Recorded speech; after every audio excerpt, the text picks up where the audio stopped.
Nobody gets you ready for Utah football more than the KSL Sports Zone. Ready? The Utes get set for another huge Big 12 game as they square off against Cincinnati. Your home for the best coverage of Utah football is right here on 97.5, the KSL Sports Zone.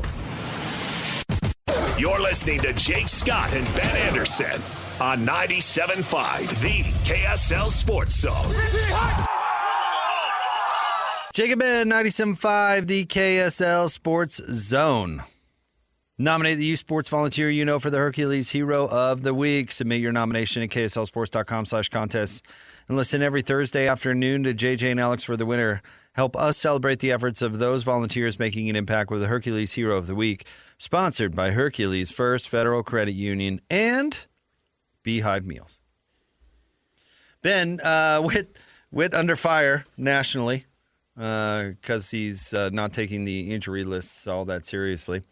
But let me ask you this question. If Dampier was 100% healthy, would he be the for sure starter? Yeah, I think so. This weekend or last weekend? This weekend. This weekend, and it is a little bit of a different story because Byrd came out and I thought played pretty well. I don't think Byrd played so well that he erased any question that Dampier should be the guy. You know, had Byrd come out and thrown the ball better, he was still only 10 of 22 passing and had fewer than 200 yards. Had he gone out there and put up 300 yards, maybe there would have been a little bit more of a conversation, but I don't think Witt's going to pull a guy's job because of an injury. Well, getting into that discussion. I think that's a part of it. I also think there's the ugly business of the world, which is you have to answer to your donors about who is playing and why they're playing. That does happen. I'm sure it happens at every school. I don't think that's exclusive to Utah, but I think that does probably happen, especially if you make an aggressive change to somebody who you probably are paying, $1.5 million for? I think Witt's better equipped than most to ignore that stuff, but I get what you're saying. But I don't think he's immune.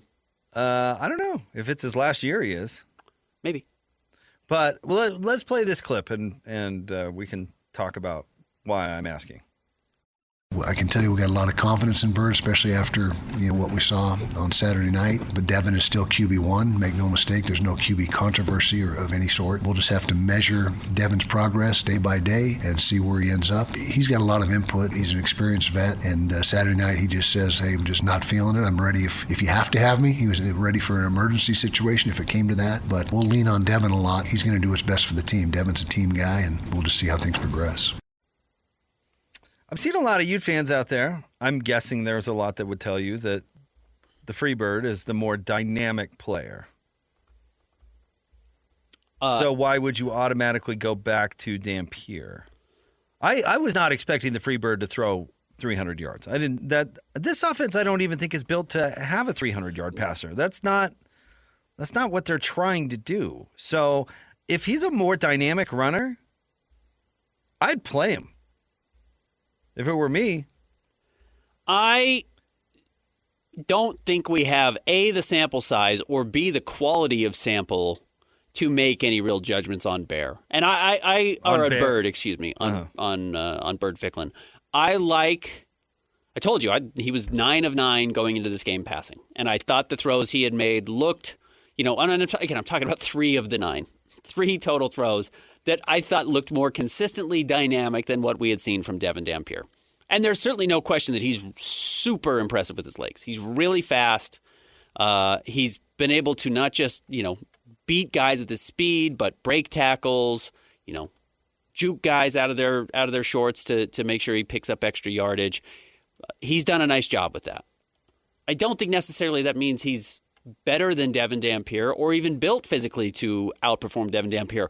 Now, because he's gotten more coverage this week, you do get a sense that Byrd's probably a little bit bigger than I thought. He's not just kind of the little guy who's running around Jason Shelley-esque. He's bigger than that. I think he's more well-built than that. But I don't know if I would be ready to throw him out there and expect him to be able to survive the remainder of the schedule. Whereas, and Dampier's already gotten hurt and missed a game himself. Dampier, I do think, is built a little bit more to take the number of hits that he has set himself up for, or the offense sets him up for. Okay. I don't know if I'm thinking long-term at all if I'm Utah. I'm thinking, Like, in all honesty, your win or go home from a conference championship standpoint, which is how these guys work. They go from our goal is the national championship to our goal is the conference championship, and the goal is not dead for Utah unless they lose. I'm playing who's going to beat Cincinnati, who's going to beat the mighty Bearcats. And I would listen to an argument about the free Byrd Ficklin, because I don't think either one of them can throw, honestly.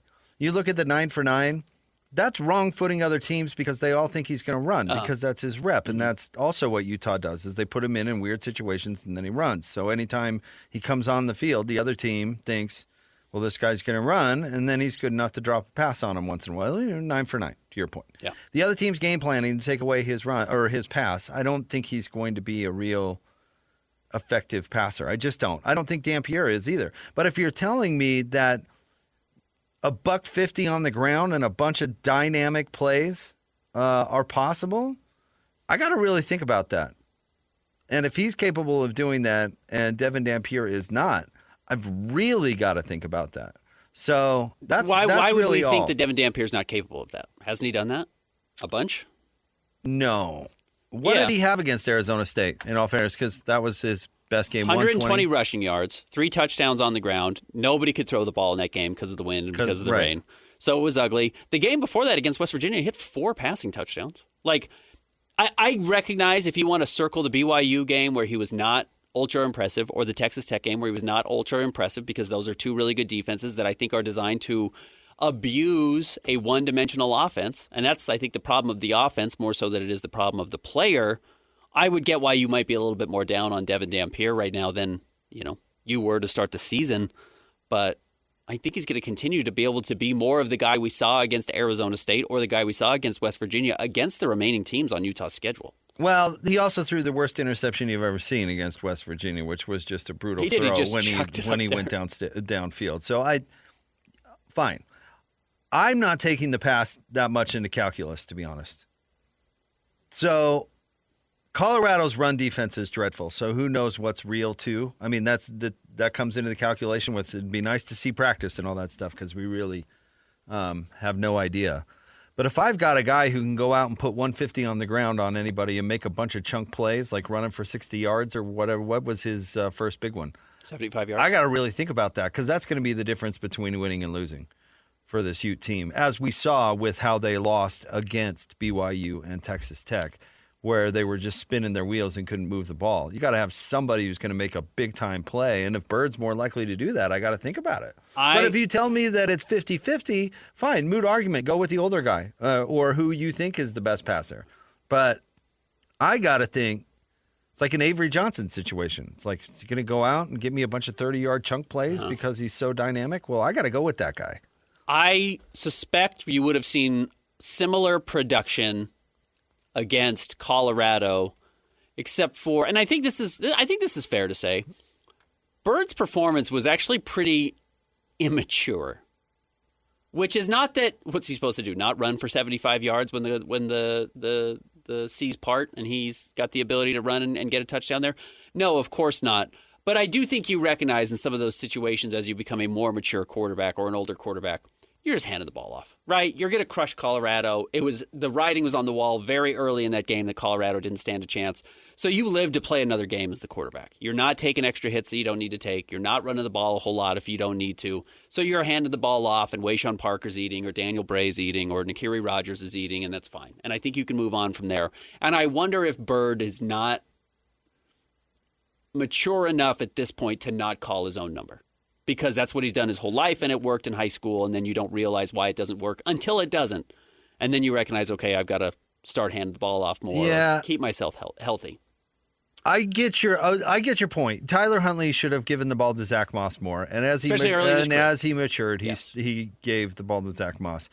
I don't think the throwing potential is there, and I don't think that Wayshawn Parker is Zach Moss. Okay, yeah, I mean, he's a sophomore, or whatever, but. I stood by a quarterback guru at one of Tyler Huntley's first practices at Utah. And the guy, I can't remember the other two bozos. They had a quarterback or whatever.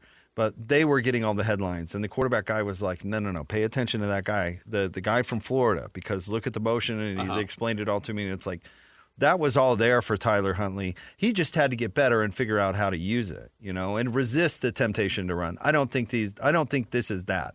I don't think that Wayshawn Parker is Zach Moss. No offense to him, who is. Right. So I think they need the dynamic plays on the ground from the running back. I don't think this is one of those luxurious situations where you can pick how you do it. And here's the thing. What I'm saying is I think you get those dynamic running plays from Devon Dampier too. I think for the most part, until he's absolutely had to, he's not out there running around doing that. Do I think Byrd would have done better against Texas Tech and BYU? I don't. I really don't. I think the way Utah's offense runs and operates, I don't think you're going to be able to abuse teams like that. I don't think you're going to be able to beat teams like that because twice, actually. They can sit and wait for you to run the quarterback, and then they just drill you. And I don't think that's successful. I do think that if I were Utah now, where I may have not felt comfortable doing it because I didn't know what I had behind him, I may open up Devon Dampier more now because if he does take hits, I'm confident that my backup can still run the offense. But we can be more dynamic with Devon Dampier really pushing it to the limit because if the worst case scenario happens and he does get injured, I trust my backup, which I didn't through the first 6 weeks of the season because I just hadn't seen Byrd enough and we didn't know if he could go out and win a game. And now because you're actually out of the Big 12 title race, probably, not mathematically, but likely, what are you hiding for? Go out there and beat Cincinnati. No, I think they have to put everything they've got into this game. I think they've got to forget about everything else. Yeah, so let Devon Dampier go out there they're out of it and be his most dynamic self, which I kind of suspect they haven't. But if he's hurt, then he can. Yeah, which now we're back to that. And the premise of this convo was both players are healthy. I don't know if Dampier is as dynamic as the Byrd. I just don't know. The Byrd was really dynamic. He may not have the flat-out speed that Byrd has. I mean, he was really dynamic against Colorado, and Colorado was so bad it's hard to know what's real. That's why I find this conversation intriguing because I'm honestly taking the passing out of it. Who's got a home run hitter type athleticism that's gonna go get me 14 points with 4 or 5 big plays? Because that was Byrd against Colorado. And you make it to a good point. Maybe that was Devon against Arizona State. That was a wild game in and of itself because the conditions were so weird. Uh-huh. So who knows what's real in that game? But if I'm making the decision on what quarterback that I'm starting at Utah, I want the most dynamic runner I got. But over a long enough sample size. So right now I'm looking at the rushing yards for Devon Dampier. 80 carries this year, 440 yards, about 5.5 yards per carry. Now quarterbacks can have a high yards per carry because they can be very selective, right? They wait until, they're playing man coverage, everyone's backs are turned, they scramble, and they pick up 15 yards. So their average yard per carry can be a lot higher than your typical running back because if you had a running back who had 5.5 yards, you'd let him touch the ball every single time. But do we think Byrd's number would be way different than that over, 7 games that Devon Dampier has played so far? I kind of don't. I think they would have very similar production on the ground. Maybe I'm wrong. I like Byrd. I think Byrd's going to be a really good player. I wonder if Utah this offseason is going to be having this conversation on a grand scale, which is who do we pay and who do we keep around? I think that's very possible. And maybe that's even somebody else that they're trying to bring in. But I think when they are cutting a check for $1 million or whatever it costs to have a starting quarterback at this level, and there's going to be people who are saying, I think we should pay Byrd, and there's going to be some people who I think say we should pay Devon. And I think you're going to have to – that's going to be a really tough one. That's funny because I think we're to the – no, I won't go back to that comparison. I don't know if it'd be either. Yeah, it might not be. I don't know if it will be either, honestly. I bet they were hoping Dampier was a little bit better passing. Yeah, for sure. And then maybe they also just don't have the other guys. Maybe they don't have the pass catchers. And this is so unfair about talking about freshmen, too, which is why this new state of college football is so stupid. But are either of these guys getting you a conference title? I don't think so. Maybe not this year, but also what you have said, and I think I subscribe to it, instead of just falling into the trap of going transfer portal every single year, you might have to develop some of these guys. Yeah. And you might not be able, you might need to have to fight your best instincts of saying, well, I can go and pay a guy who's an 8 overall because right now Byrd Ficklin coming off of his freshman season is a 6. But can Byrd get to a 10 if you develop him the same way you developed Tyler Huntley? Because Tyler Huntley by the end of his career was I mean, he's an NFL player. He's become a very good quarterback. But does Ficklin have the throwing potential Tyler did? I don't know. We've only seen him throw. I mean, how many times did he throw the ball? Yeah, 22? We've seen him throw I know. 31 passes in his career. I know, but that quarterback guru knows. And that's because you can see it. You can see it early, and maybe you need to tweak some things. Like, there's not for 1 minute did anybody pretend that Travis Wilson was going to be Peyton Manning. Correct. And he turned out fine, and he won a lot of games at Utah and whatever, but he was never developed to what Tyler Huntley was. And I would argue because Tyler Huntley showed it day one. And again, I'm no expert either, but they are making that calculation on if there's that potential, Well, again, or they should be. But I don't know if I'm going transfer either because they lied to themselves about Dampier because they wanted the transfer. So they said this guy's going to be able to do what we want him to do. And I don't think that's true. You don't think he has? You don't think he's done what they wanted him to do? I said at the beginning of this, I think they were hoping he was a better passer. Yes, I don't think he's been able to do what they want him to do. I think that's correct. probably fair. That they probably hoped they would have a more dynamic BYU passing lied game. to themselves too when they took Keaton Slovis. They said we're getting the USC guy. Yeah. Teams do this. And they got the Pitt guy. You know what I mean? At least with Byrd, you know what the potential is, and you can decide whether to develop it or not. And maybe it is. Maybe I'm selling him short. I honestly don't know. I certainly wouldn't write off Byrd as a passer. It's been one start against a team that you didn't have to throw the ball against. Right. At True. all. So let's see what happens when, it's the fourth quarter of a game and he actually has to deliver a throw. Can he do it? Dampier has not been able to do it. No. But Byrd has made a few throws. We'll see if he can continue doing that. So if they're both healthy, I think I'd take the more dynamic guy. Who's going to get me a 50-yarder. I'm with you, and I'm just not sure that still isn't Dampier. All right, stay tuned. What you got Wednesday coming up next? I think we've got two very difficult ones. Okay. For different reasons. All right. We'll get to it coming up. Stay tuned. Jake and Ben, 97.5, the KSL Sports Zone. Let's go! Complete game coverage of the Cougars is right here on the KSL Sports Zone. It's a much-needed off week for the Cougars as they rest up for the final stretch of the 25 season. Your home for the best coverage of Cougar football is right here on 97.5, the KSL Sports Zone. You're listening to Jake Scott and Ben Anderson on 97.5, the KSL Sports Zone. What you got Wednesday? What's the deal? Jake's got rules, Ben's out to steal. Bozo takes their spinning around. Flush it down, flush it down.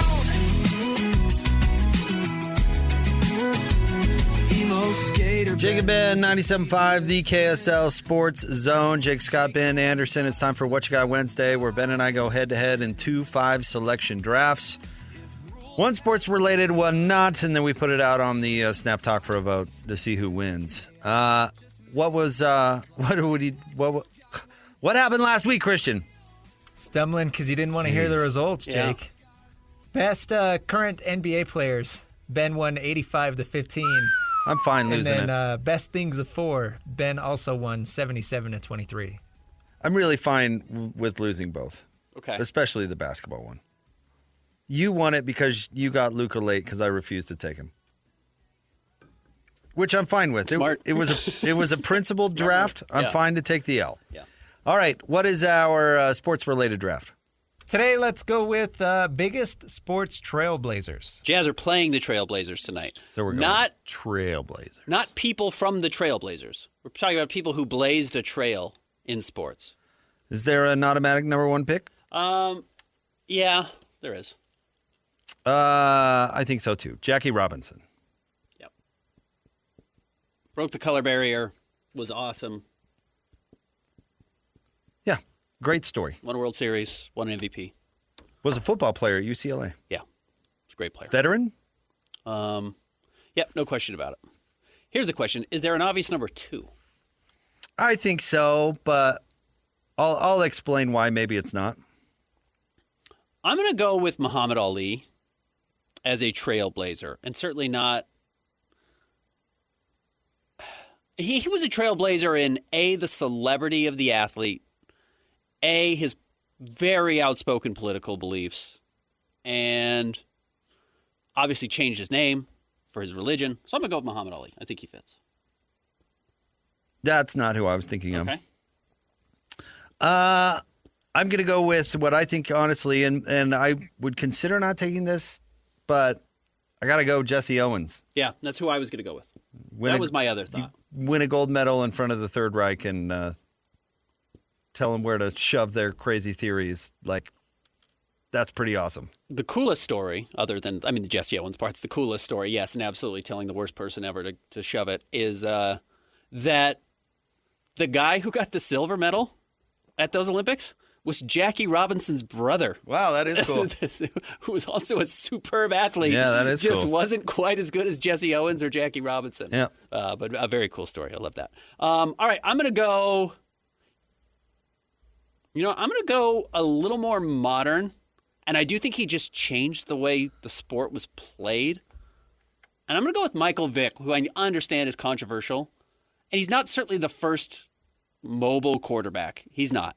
But he changed how everything operates in the NFL now. And now everybody is looking for a hybrid type of quarterback like Michael Vick. I'm going to go local, and I know that all of mine have kind of been in the same vein. I honestly didn't anticipate that, but I think I got to do it. I got to go with the player that broke the color barrier for basketball, and that would be the University of Utah's own Wat Masaka. Also Weber State, or Ogden High School. Is that what it was? Yeah, I think it went to Ogden High. Yeah. Won the NCAA championship at Utah, right? Yeah. Played for the Knicks, broke the color barrier. Japanese, right? Uh-huh. That's an awesome part of our history It that is. probably does not get talked about. It enough. is. It's great. Wat Masaka breaking the color barrier in the NBA is a very, very cool story. And he made it. He didn't stick around in the NBA for a long time, but who cares? He broke the color barrier. And truly a local. So very cool story there. I'm going to go with, I think you have to go with Billie Jean King. No, you don't. Okay. I met her once. She wasn't nice to me. Well, that's fine. I don't know if any of these guys were nice. I wasn't going to draft her for that reason. Billie Jean King. Yeah, a revolutionary for sure. Because she played some average tennis player once? Yeah, meant a lot for women's sports. Let's see here. You know what? I'm going to keep it local, and I hope people understand, based on my first three picks, this is a different vein, but I'm going to take Lavelle Edwards, who decided to throw the football in college football when others were not, and it led to a national championship and some legends at quarterback and effects that are still felt in college football to this day. I think that's a good pick. It's maybe not where I would have gone, but yeah, the same way football doesn't look the way it does today without Michael Vick, you can say the same thing about Lavelle Edwards. Until you embrace that style of football and show that you can actually win with it, it's hard to do. I will go with. I'm gonna go with Dirk Nowitzki for the name value aspect of it. I think there's other names you could put in here. Really paved the way for German basketball players everywhere. It was. He's not the first great European basketball player, but his arrival signaled a change that the international game had caught up to the national game. Sharunas Marshallonis wants a word, Ben. Sure, there are other names. Vlade Divac had been around for a while at that point. There were others, but Dirk was the first superstar that came over and ended up winning a championship as the best player, won MVPs, and now top 5 players in the NBA are all international players. Okay. So, give me Dirk. I'm going to give an answer that may not give me any votes, but honestly should be top 2 or 3 on our list. And I wonder, well, I'll ask for it after. I'm going to draft Jim Catfish Hunter. He was Major League Baseball's first free agent. Can we put that baseball's first free agent? Because just got to put Jim Catfish Hunter. No context. No, that's ridiculous. Don't put any context. We've put context before, but he was he created the modern structure of. He didn't do it, but he was the first, paved the way trailblazer for players to get paid, basically. Yeah. Before 1974, you were stuck with the team that you were with, and they could basically pay you whatever you wanted. Free agency comes to baseball. The entire landscape of sports changes overnight. I think it's totally fair. I thought about somebody in the same vein. I'm not going to go in that direction. I'm going to go with Ichiro Suzuki, also not the first Japanese player of all time. Be young Kims like Ben. That's stupid. Yeah, but Ichiro became such a star at such a high level that also we started probably mining Japan more for athletes, and now the greatest player on the planet is from Japan, and it's a direct relation to Ichiro coming over and succeeding the way that he did. All right, Christian. Jake, you had the number one pick. You went Jackie Robinson, Jesse Owens, Watt Misaka, Lavelle Edwards, and Jim Catfish Hunter. Ben went Muhammad Ali, Michael Vick, Billie Jean King, Dirk Nowitzki, and Ichiro Suzuki. Other names we could have left off, or we could have put in there? Steph Curry. Steph Curry. I thought about Steph. I think Dirk actually did what people credit Steph with, which was revolutionize the way the three is used, because he started using it at such a high level as a big guy. That changed the game. I get that Steph shoots them more. Oh, I actually think it came with Dirk. Oh, I don't think Steph shooting more. I don't think that's where he revolutionized the game. I think Steph revolutionized the game with making the off-the-bounce dribble a weapon. That was not a thing. Off-the-bounce dribble three, a weapon, which was not a thing. I mean, we've had guys, volume three-point shooters, who stood there and shot it. And Dirk was more than that. Yeah, of course. Dirk, I mean, if you want to talk about Dirk being a trailblazer from a basketball standpoint, that fader is much more of an impact than the volume of threes that he shot, or the fact that he's a 7-footer who shot threes. Steph, how many extra threes does he get because he can actually make off-the-bounce threes? Yeah, a ton. 5, 8 more? Not 8. That'd be a lot. 5 more threes a game? 3 would be a ton. But yeah, his ability to do it is. And now there's all these pretenders out there like Trae Young that think they can do it. But truly, that's how he revolutionized basketball, in my opinion. Tiger. Michael Jordan, too. MJ was revolutionary. So were Magic and Bird. Tiger should have been drafted. MJ was a it's funny, we're different definitions of trailblazer. Where MJ had his trailblazer moment was in marketing. He changed marketing for all athletes for all time. Yep. The NBA would not be where it is right now without Michael Jordan. No. Correct. Well, certainly LeBron wouldn't be selling his production company to Nike for $100 million. Ed O'Bannon revolutionized name, image, likeness. Those are all huge. I mean, that changed. That truly, you can argue, ruined college sports. Sure did. But Way to go, Ed. It changed it. Thanks for nothing. Yeah. All right. What's our not sports topic? In case you missed it, Logan Cooley signed a mammoth, if you will, extension today. So we're going to go with famous Minnesotans. Mammoth. Your other one's better. Yeah, well, that was live. It was hard to do. Yeah, that was good. All right. Lips are a little dry. Famous Minnesotans. Okay. Is there an automatic number one pick here? Yes, sir. I'm going to go with my man, Robert Zimmerman. Hard to beat Bob Dylan. Born in Duluth in 1941. Bob Dylan. I think you could make some. I think you make some arguments for some other guys. I mean, you and I are going with Bob, but I think there's some other people that you can mention. I mean, there's an argument that he's the greatest American musician or singer-songwriter of all time. There is another argument that maybe this guy. I think there's some musicians would tell you that this is the greatest musician of all time from raw talent perspective, and I'll go with the artist formerly known as Prince. I'm so glad you got Prince because I think he is overrated. You don't have to like his music necessarily, and he was a huge pop star. But like is a true savant, right? He's a great guitar player. I just didn't like his songwriting nor his style. Great drummer, great guitar player, could do literally everything. So, Prince. Let's see. Do I want to take someone just to make you angry, or do I want to take my actual answer? I'm going to go with the great Charles Schultz. Okay. We're in a Charles Schultz watch right now. Creator of Peanuts. Brilliant man. I haven't watched It's the Great Pumpkin Charlie Brown yet. I watched it before work today. Did you really? I got up and had a cup of coffee and threw it on and then really enjoyed it. Uh-huh. Yeah, it's great. Yeah, he's a genius. Yeah, a legitimate, he drew cartoons and comics, but it was amazing. He drew life lessons, Ben. Yeah, he did. Enduring. I'm going to go with Though they have really fallen off, give me the Coen brothers, who have made some of the best movies of the last 30 years. I think Christian ruling here, he should have to pick one. I disagree. Of which you pick it, Ethan or Joel? The Coen brothers. This is a real slippery slope. I'm just going to... I am forced to take one Barry, and Ben can take two Coen brothers? It's a different That's ludicrous. situation. That is make ludicrous. Movies together. They make movies together. Outrageous. One is married to Frances McDormand and one's not. They're two different people. They are two different people, but they make movies together as brothers from Minnesota. Outrageous. Give me the Coen brothers. Berries. God, I hate this game.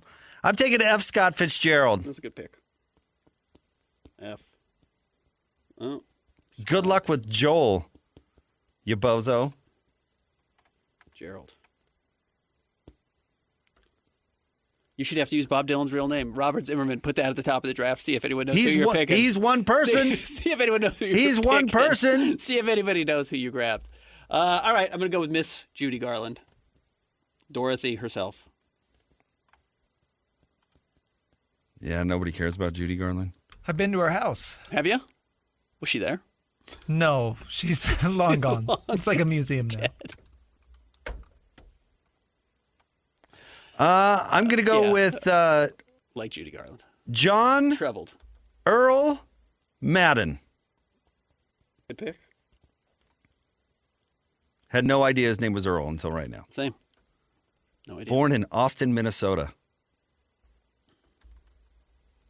I'll go athlete. I'll go our first athlete off the board. Give me Kevin McHale. Enormous bozo. Glad you picked him then. One of the great basketball players of all time, though. Yeah. Certainly the greatest Minnesota basketball player. Probably the greatest Minnesota athlete of all time. All right. I'm going to go with this actor because I find him hilarious. Steve Zahn. Okay. That movie he does about Neil Diamond is pretty funny. That Thing You Do, he's great in it, right? Yeah, he's good at lots of stuff. Yeah, he's good. He's a really talented guy. He plays with you. Augustus McRae in the Lonesome Dove prequel. Oh, does he? How is he? I thought he was pretty good. I mean, it's tough to beat Diary of a Wimpy Kid. my guy, Bob Duvall. Yeah. But I thought he did a pretty good job. Yeah. All right, I've got 4 names here. I'm trying to see what's going to get me the most votes. I think name value, I'm going to have to go with Louis Anderson, who, if you're a millennial, you watched Life with Louis growing up. If you're a little older, what did he do? Baskets? What was his older show? Louis Anderson, though, he was host of Family Feud. He was a comedian. He was a comedian. He's probably not my favorite person left on this list, but I'll go name value. Louis Who Anderson. else were you considering? Jesse Ventura. The former governor. And wrestler. Josh Hartnett, who I like quite a bit. Had a bit of a comeback in Oppenheimer. And then 'Tis the Season, the original, I don't want to say goth queen, but star, Winona Ryder. Also a Minnesotan. Weren't feeling Chris Pratt, huh? I like Chris Pratt. Yeah, I thought about Chris. Vince Vaughn. No Jessica Biel? No Jessica Biel. All right, review. Louis Anderson. Jake had the number 1 pick. He went Bob Dylan, Charles Schultz, F. Scott Fitzgerald, John Madden, and Steve Zahn. Ben went Prince, the Coen brothers, Judy Garland, Kevin McHale, and Louis Anderson. I think you're going to win both. I think we're going for another sweep. I think we're 5 consecutive weeks with a sweep. Well, I'm playing against 2 people, so... Yeah, I did get to draft 6 guys, which is great. I'm playing against both you and Christian, so... I better get the win. The next ruling that goes my favor will be the first. I can't take berries, but Ben can take a whole family of people. I took 2 What a people. joke. I took 2 people, and they are synonymous. Stay tuned when we wrap up the Berries show. are not synonymous. Next. If I go to the grocery store and I put berries on the list because I have a very specific recipe, you don't know what to come back with. You have to delineate A it. variety of red and blue If berries. I'm saying, hey, like that movie Fargo, who directed it? I don't say Joel and Ethan Coen, Well, or I'm- Joel or Ethan Coen. I'm pretty sure only Joel does the directing, but they both produce. But No, they direct them together. No, they're co-directors. Stay tuned. More next. 97.5, the KSL Sports Zone. Nobody gets you ready for Utah football more than the KSL Sports Zone. Ready? The Utes get set for another huge Big 12 game as they square off against Cincinnati. Your home for the best coverage of Utah football is right here on 97.5, the KSL Sports Zone. You're listening to Jake Scott and Ben Anderson on 97.5, the KSL Sports Zone. Two amigos on the airwaves, talking sports. They got him and Jason on soul. Loves his tie-dye, Ben's got style with his scarves. Oh my.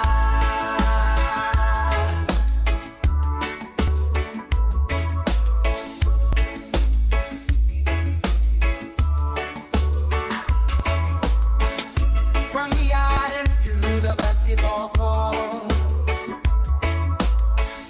they bring the Jacob Ben, 97.5, the KSL Sports Zone. We had a good conversation about Utah's quarterbacks. I thought a productive conversation. Our friend Andrew, and I do say our friend Andrew because he weighs in a lot and we have no problem with people disagreeing with us, says Dampier has limitations throwing the ball deep downfield, no doubt. But you guys are acting like he's a triple option quarterback for Army. He's thrown for 1,375 yards, 13 touchdowns, 4 interceptions, 69% clip. That's only 300 yards less than the Bear, and the Bear has played another game. Mm-hmm. All facts, sure. And I suppose I'm not trying to insult Army quarterbacks out there or Devon Dampier. What I kind of put it on is that they needed his arm to win 2 games, and they didn't. And at times in the Texas Tech game, they didn't even try. So that's the concern for me. I'm thinking of, within this offense, whoever can make the most dynamic play with their legs is going to give Utah the best chance to win. That's it. That's my take.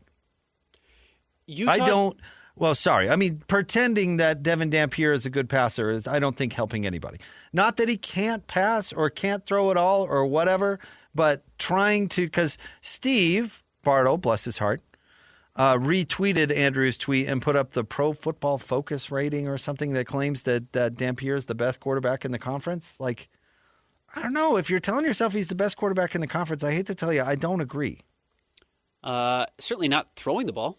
I mean, I don't think he's the best, period, but he's certainly not the best thrower in the conference. Which is what the PFF thing is trying to say. So I get it, and I get your point, Andrew, and you're certainly not wrong. And maybe I'm underselling it, and if I'm guilty of that, I apologize. But we were talking about criteria for who to go with if all things were equal. It's not, I mean, again, comparison's the thief of joy, so I'm not trying to get into a Devon Dampier versus Bear Bachmeier conversation here necessarily, but if you do want to talk about that, I mean, you can look at Bear Bachmeier's biggest passing games when we're just talking about yards through the air.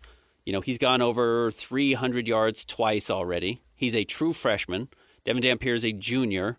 Bear Bachmeier's 3 highest passing games are higher than any Devon Dampier game this year. It's just like, if that's really what you want to get into, go and actually watch the games and tell me who's a better passer. And that doesn't mean Devon Dampier is Tom Brady. No. Or Baron Rodgers, that Bear Bachmeier's Baron Rodgers. I'm not saying that at all.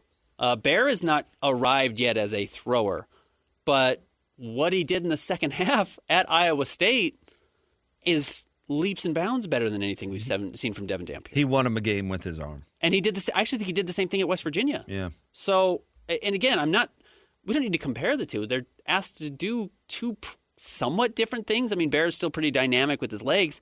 They're asked to do entirely different things. The way that Bear runs is not the way that either Dampier or Ficklin run. That's not. Their offenses are totally different. I would take Devon's legs over Bear's. I mean, they're not comparable in that sense. But I'm talking about people that are trying to tell me that Dampier is a dynamic passer. He's not. You can throw Pro Football Focus in my face all you want. I don't know. Clarification: the chart is sorted on deep passes specifically. Right. Okay. Whatever. But. No, I mean, just watch. You can watch it. All right. You can see it. You can see the missed throws. You can see the inability. And look, I think a lot of it has to do with the talent he's throwing to. Do I think Devon Dampier would be better if he had Parker Kingston and Chase Roberts? 100%. Because those guys also look really good after the catch. Those guys make plays. They get open. Utah, and I've said this a lot, doesn't have a single guy who can get open. When we saw Merriweather run on the wrong side of the ball to line up on the other side of the field, I thought, Utah might be in trouble because that was supposed to be the guy. That was supposed to be the deep threat. When I had saw that when he came into Utah, he had 26 catches in 24 games. Okay, you start to think, okay, maybe the production's not quite there. So, yeah, I did. Again, I'm not trying to compare the two players, but I can watch the games and see that Devon Dampier has not developed into a great passer. I'm really surprised I got John Madden in our draft. I thought you would sniff that. I thought you'd sniff that out. Well, I got both of the Cohen brothers. With one pick. That was great. It was a smart move. Savvy. I'm not speaking to Christian anymore. I've spent time to try and woo him to my side, and he just won't do it. His Ben love is too strong. I just can't handle it. Savvy conversation. I should have taken the Williams sisters in the Trailblazers draft. Both of them. Stay tuned. Hanson Scotty are next. I should have taken Jackie Robinson and Jesse Owens with my first pick. 97.5 DKSL Sports Zone.